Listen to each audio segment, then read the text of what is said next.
C'est même pas forcément facile de les catégoriser. On se dit pas, bon alors maintenant ça y est j'ai ma casquette de l'économiste, donc je vais faire mon projet économique, après j'ai ma casquette du technicien, donc je vais faire en sorte que ça tienne, etc. Je pense que c'est beaucoup plus intimement lié, et en permanence quand tu fais un projet, tu as tout ça en tête, tous ces leviers-là, qui viennent un peu donner une impulsion à l'ensemble du projet. C'est en même temps être au plus proche des pratiques des clients ou des futurs utilisateurs. C'est en même temps évidemment faire en sorte que ça se fasse, que le projet sorte. Donc il y a quand même une approche économique. Enfin, c'est un peu tout ça. Et c'est une espèce d'équilibre global qui n'est pas forcément... c'est un mélange plus qu'un équilibre global. C'est un mélange global et c'est pas forcément facile du coup de tirer, de se dire qu'est-ce qui est plus artistique, qu'est-ce qui est plus scientifique, et est-ce que moi j'ai une démarche plus artistique ou plus scientifique ou plus sociale. Je pense que c'est un peu un acte global, l'acte d'architecture. Je ne sais pas si on peut dire que l'architecture ou les architectes sont élitistes, mais en tout cas, nous, c'est sûrement pas, et même diamétralement opposé à ce qu'on essaye de faire au quotidien.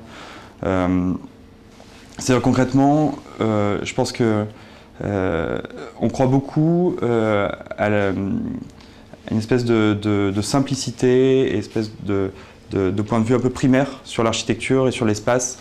Et je pense qu'un bâtiment pour nous qui nous convient, qui fonctionne pour nous, par rapport à ce qu'on peut en faire avec les clients, c'est qu'il n'y a pas besoin d'une compréhension ou d'une incompréhension ou d'accepter une espèce d'incompréhension esthétique par rapport au bâtiment. C'est-à-dire que je pense qu'il faut, c'est presque une expérience qui se traduit d'un point de vue presque sensoriel. Et puis à un moment donné, on est dans une maison, ou on est dans un appartement, ou on est dans une rue. Et puis juste cette rue, eh ben, elle est qualitative parce qu'il y a du soleil, parce qu'il y a de la vue, parce que ça sent bon, parce qu'il y a les embruns de la mer qui viennent, ou parce qu'il y a du vent qui permet à l'air de se ventiler, etc. Enfin, mais je pense que c'est... je pense que nous, en tout cas, on essaye de toucher des choses comme ça. On essaye de toucher des choses simples, et des volontés simples, et des rapports simple avec l'espace. Nous, c'est un peu ce qui revient tout le temps dans ce qu'on se dit entre nous et ce qu'on essaie de faire dans notre architecture, s'il en est. C'est justement ce que tu viens de dire, à savoir le moment où toutes ces échelles et toutes ces contingences se touchent, se connectent plus ou moins, se relient, et parlent uniquement d'un fait, qui est le fait de dessiner un espace physique pratiqué, dans lequel on se déplace dans l'espace, quelle que soit l'échelle de l'espace. C'est-à-dire qu'on imagine que dessiner un quartier pour une ville, voire une ville dans sa globalité, au final c'est la même façon de penser, c'est le même raisonnement qu'on met en branle que pour un appartement, ou en tout cas une sphère ultra privée, ultra domestique, ultra individuelle. C'est-à-dire qu'une ville, elle est pratiquée par X personnes au même moment, mais au final elle est pratiquée de manière individuelle par plusieurs personnes.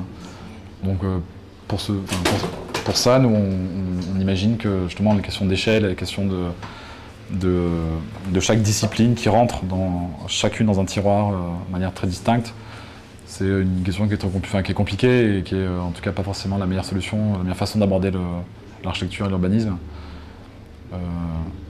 Voilà, et après, ce qui nous intéresse aussi beaucoup, c'est le moment où on sent de la petite échelle dans des actes de grande échelle, et inversement. C'est-à-dire qu'on peut imaginer que dans un quartier, dans le dessin d'un quartier, on retrouve des tuteurs,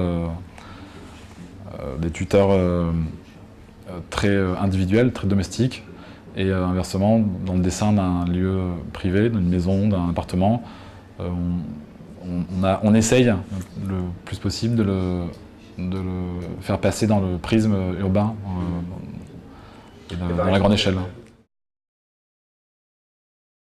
J'ai l'impression, c'est qu'à la base, on sait que une situation, elle est très difficile à résumer, elle est très complexe, il y a plein d'interactions, de choses qui font que c'est compliqué de faire du projet.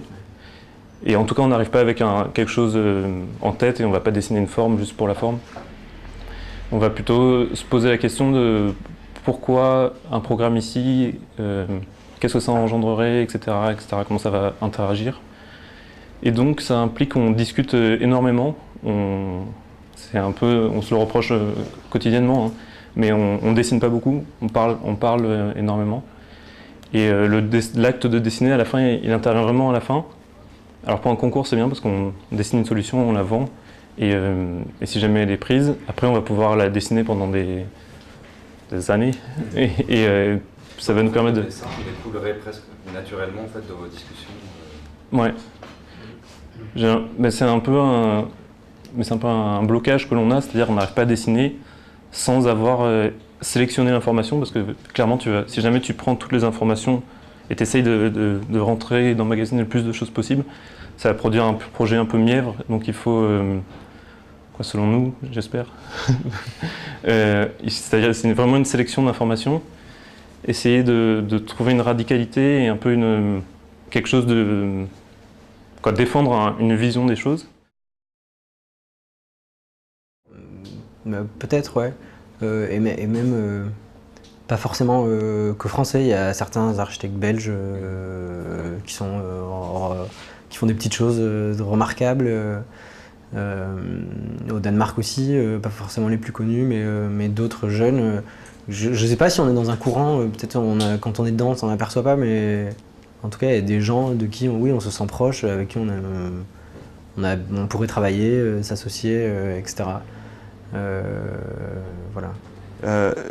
Peut-être que ce qui caractérise notre génération, ou en tout cas ce qui nous intéresse chez les architectes et chez certains architectes de notre génération, c'est justement le fait que on ne soit plus affilié à un mouvement et on ne dépende plus de ce mouvement pour réfléchir, on ne dépend plus de ses préceptes pour se positionner, et que finalement c'est ça qui nous caractérise les uns et les autres, et c'est ça qui fait qu'on a un rapport.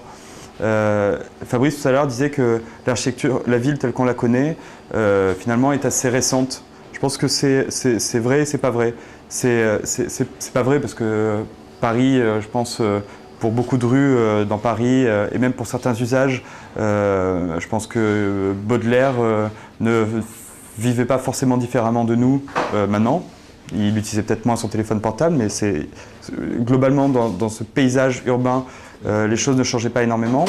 En revanche, ce qui a beaucoup changé, je pense, depuis, et ce pourquoi la ville d'aujourd'hui est très différente de celle d'hier, c'est que ceux qui produisent la ville, enfin du moins c'est ce que je veux croire, mais ceux qui produisent la ville d'aujourd'hui sont peut-être moins bridés et moins positionnés dans un carcan d'une école ou d'un mouvement. Et je pense que ça, c'est quelque chose qui s'est un peu arrêté presque. On a produit des centaines et des centaines de milliers de mètres carrés, bon peut-être je vais un peu trop loin, mais d'haussmanniens.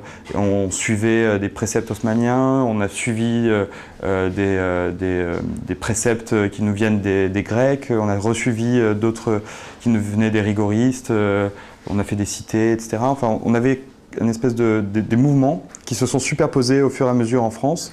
Et alors peut-être c'est un peu comme disait Nicolas, c'est quand on est dans le mouvement qu'on ne se rend pas compte du mouvement dans lequel on est.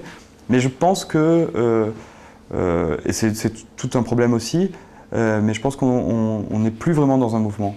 On n'est plus vraiment dans un mouvement. On est un peu, on n'est pas orphelin parce que je disais, on a bien sûr des influences, mais on n'est pas bridé, pieds et poings liés dans un mouvement global. Je pense que c'est plutôt l'affaire de chaque agence, l'affaire de chaque approche. Et c'est peut-être ça aussi qui est intéressant, et je pense que c'est ça qui moi m'intéresse dans l'architecture japonaise, c'est cette espèce en même temps de légèreté et en même temps d'indépendance les uns vis-à-vis des autres. C'est ce que je disais, François il n'est pas très d'accord avec moi apparemment, mais quand je parle de la ville qui change, qui mute, je pense qu'il y a une ville de province il y a 150 ans, elle était ultra codifiée, ultra connue, ultra normée. Aujourd'hui, c'est moins en moins le cas. Et alors, je ne sais pas à quoi c'est dû, si c'est Internet, si c'est le transport, les low cost, peu importe, qui font que tout est en perpétuel mouvement.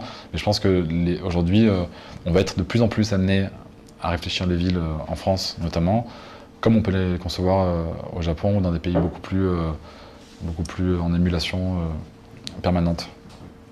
Enfin, peut-être on se trompe, hein. En tout cas, nous on se dit un peu ça, et moi c'est mon souhait le plus cher.